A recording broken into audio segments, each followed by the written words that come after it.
évidemment, là, si on veut si on veut que ça accouche, ben, idéalement, il faut qu'il y ait un projet de loi de convocation qui soit dûment adopté par l'Assemblée nationale selon des modalités, des principes qui devront être respectés pour qu'elle puisse faire ses travaux puis avoir les moyens de l'État aussi. Ça prend. Puis on doit pouvoir rejoindre la population dans son entièreté. On doit faire en sorte que le peuple québécois est informé puis qu'il s'y intéresse et qu'il exprime ce qu'il veut voir dans ce projet de constitution-là.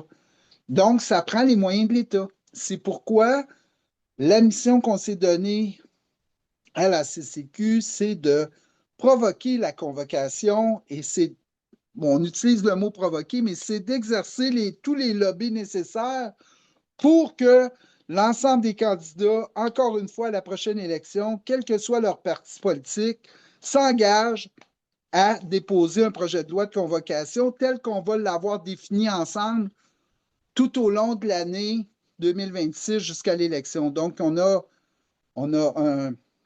il va y avoir évidemment plusieurs autres réunions, mois après mois, des gens qui vont se greffer à nous.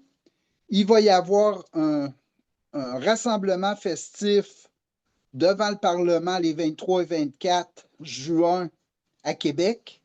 2 jours de festivités où on va dans un esprit de joie exprimer ce qu'on veut voir dans un projet de constitution citoyenne.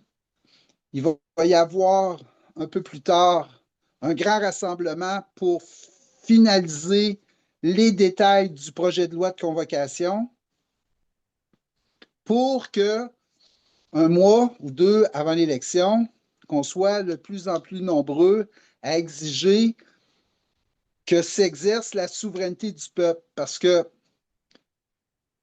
je ne sais pas si tu es comme moi, mais changer 4,30 sous pour une pièce, là, c'est la même chose. Alors, est-ce qu'on s'engage dans un processus nous menant à l'indépendance où tous les pouvoirs vont être encore entre les mains d'une poignée d'individus qui vont faire ce qu'ils veulent avec?